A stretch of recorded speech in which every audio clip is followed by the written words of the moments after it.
प्राकृतिक आपदाओं से प्रभावित हजारों परिवारों के लिए जम्मू कश्मीर की सरकार ने ऐसा फैसला लिया है जो उनके जीवन को फिर से पटरी पर लाने में मदद करेगा। जम्मू कश्मीर के मुख्यमंत्री उमर अब्दुल्ला ने आपदा से प्रभावित परिवारों के लिए बड़ा ऐलान किया है। उन्होंने कहा है कि जिन परिवारों के पास अपनी जमीन नहीं है और जो बाढ़, भूस्खलन, बादल फटने या भूकंप जैसी आपदाओं में बेघर हो गए हैं, उन्हें अब सरकार पट्टे पर जमीन देगी। ये जमीन खास तौर पर घर बनाने के लिए दी जाएगी और इस पर किसी तरह का अतिरिक्त शुल्क नहीं लिया जाएगा। सरकार का मकसद है कि कोई भी प्रभावित परिवार बिना छत के ना रहे। मुख्यमंत्री ने बताया कि साल 2025 में आई प्राकृतिक आपदाओं से प्रभावित भूमिहीन परिवारों को 40 साल के लिए 5-5 मरला सरकारी जमीन दी जाएगी। इसके लिए सरकार ने पूरी तैयारी कर ली है और 2 जनवरी को इसका सरकारी आदेश भी जारी कर दिया गया है। लाभार्थियों को इस जमीन के लिए हर साल सिर्फ प्रति मरला 10 रुपए किराया देना होगा, यानी कि बेहद कम राशि में उन्हें स्थायी रहने की जगह मिलेगी। जरूरत पड़ने पर सक्षम अधिकारी की मंजूरी से इस पट्टे की समय सीमा आगे भी बढ़ाई जा सकती है। सरकार का कहना है कि ये योजना लंबे समय से विचाराधीन थी और पूरी तैयारी के बाद ही इसे लागू किया गया है। मुख्यमंत्री उमर अब्दुल्ला ने ये जानकारी विधानसभा में बीजेपी विधायक बलवंत सिंह मनकोटिया के सवाल के लिखित जवाब में दी।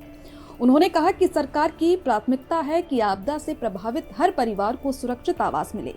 उन्होंने ये भी साफ किया कि ये योजना सिर्फ कुछ इलाकों तक सीमित नहीं है, बल्कि पूरे जम्मू कश्मीर में लागू की जाएगी।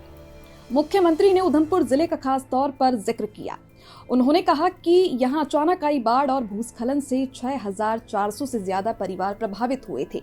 इन परिवारों को अब तक सरकार की ओर से 23.49 करोड़ रुपए से अधिक की आर्थिक सहायता दी जा चुकी है। ये राशि घर, सामान और रोजमर्रा की जरूरतों को पूरा करने में मदद के लिए दी गई है। सरकार लगातार इन परिवारों की स्थिति पर नजर बनाए हुए है और जरूरत के अनुसार मदद पहुंचा रही है। मुख्यमंत्री ने बताया कि आपदा की वजह से जिन सड़कों, पुलों और संपर्क मार्गों को नुकसान हुआ था, उनकी मरम्मत का काम तेजी से चल रहा है।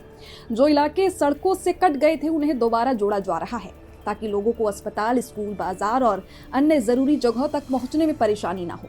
सरकार का कहना है कि राहत सिर्फ जमीन और पैसे तक सीमित नहीं है, बल्कि बुनियादी सुविधाओं को मजबूत करना भी उतना ही जरूरी है। सरकार चाहती है कि हर परिवार के पास अपना सुरक्षित घर हो, जहां वो बिना डर के रह सके। इस फैसले के बाद आपदा प्रभावित इलाकों में लोगों के बीच उम्मीद की नई किरण जग गई है। कई परिवारों का कहना है कि सालों के बाद उन्हें अस्थायी घर का सपना पूरा होता नजर आ रहा है। लोगों को भरोसा है कि इस योजना से उनका भविष्य सुरक्षित होगा और वो फिर से अपने पैरों पर खड़े हो सकेंगे।